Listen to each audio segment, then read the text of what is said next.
중국 최대 포털인 바이두 백과사전이 윤동주 시인에 이어 안중근 의사 소개에도 조선족으로 표기한 걸로 전해져 논란이 일고 있습니다.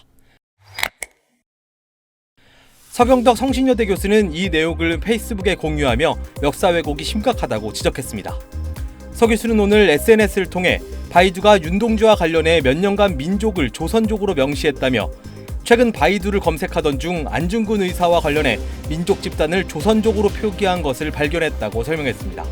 그러면서 대한민국 대표 독립운동가들을 중국의 인물로 만들려는 동북공정의 일환이라고 주장했습니다.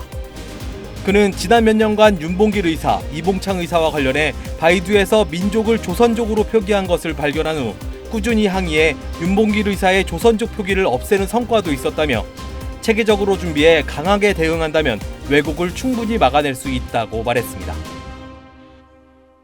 이곳은 국립중앙박물관 3층에 있는 중국 유물 전시관입니다. 입구에 들어서면 관람객들에게 중국의 역사를 보여주는 영상 지도가 전시돼 있습니다. 그런데 어제까지만 해도 다른 지도가 걸려 있었습니다. 원본 영상을 입수해 확인해보니 삼국지 위나라가 3세기 백제와 마한이 있던 지금의 수도권과 충청남도 일대까지 다스린 것으로 나옵니다. 또 한나라 영토가 한강 이북 지역을 뒤덮고 있는데 모두 역사적 사실과는 전혀 다릅니다. 위지에 붙은 동의전이라는 의미에서 그렇게 해놓은 것 같아요. 그거는 있을 수가 없는 얘기. 바로 임둔군이나 이런 건 폐지되고 밀려나고 하거든요. 그러니까 함경 북도 지역까지 한사군 범위라는 것 자체가 전적으로 잘못된 지도예요. 14세기부터 17세기까지 명나라 영토가 만주 지역을 넘어서는 것, 동북공정을 외쳐온 중국의 논리와 크게 다르지 않습니다. 중국 학자들이 주장하는 지도거든요. 소수민족들의 역사까지 다 중국 사람 논리는 이게 중국의 논리거든요. 중국 쪽의 입장을 대변할 수 있는 자료를 보고서 작성한 지도 같다는. 3월부터 반년의 전시 기간 동안 박물관을 찾은 관람객은 50만 명이 넘습니다. 지도 제작에 1억 2천만 원을 들였는데 외부 전문가 감수도 받지 않았다가 지적이 나오자 어제 황급히 영상을 수정했습니다. 이번에는 사실은 자문 같은 거나 이런 거에 대해서는 참여 인력이 없었습니다. 저희 잘못이라는 걸 분명히 알고 있기 때문에 그 조치를 취한 겁니다.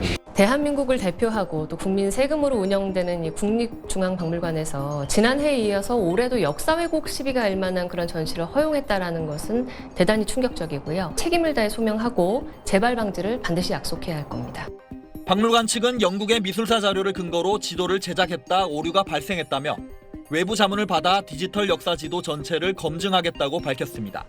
SBS 정만석입니다.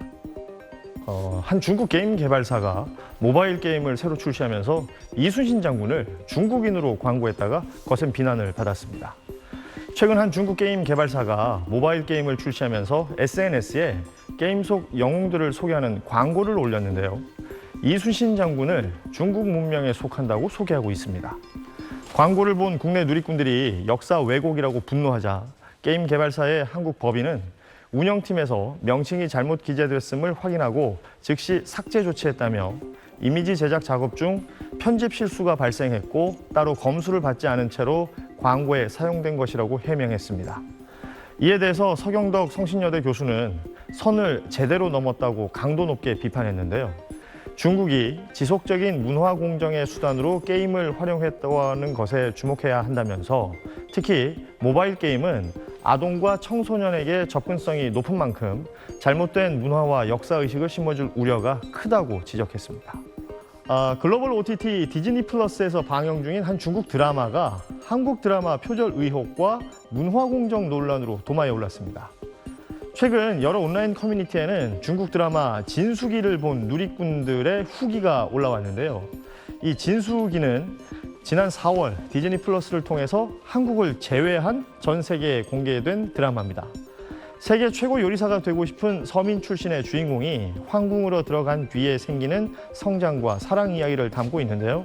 이를 놓고 국내 누리꾼들은 주인공이 궁궐에 들어가서 최고의 요리사를 거쳐서 어이로 성장하는 드라마 대장금과 유사한 내용이라고 지적하고 있습니다. 또 출연자들이 한복과 비슷한 의상을 입고 있고 삼겹살과 쌈을 중국의 전통 요리라고 소개하고 있는데요. 누리꾼들은 이건 도둑질과 다름없는 것 아니냐, 중국 전통 복식을 쓰면 되지 왜 굳이 한복을 사용하냐 등의 반응을 보이면서 역사 왜곡을 지적하고 있습니다. 이에 대해서 중국 누리꾼들은 한복이 아닌 중국 명나라에 오시고 음식도 중국 전통 음식이라는 주장을 맞불을 놓고 있습니다.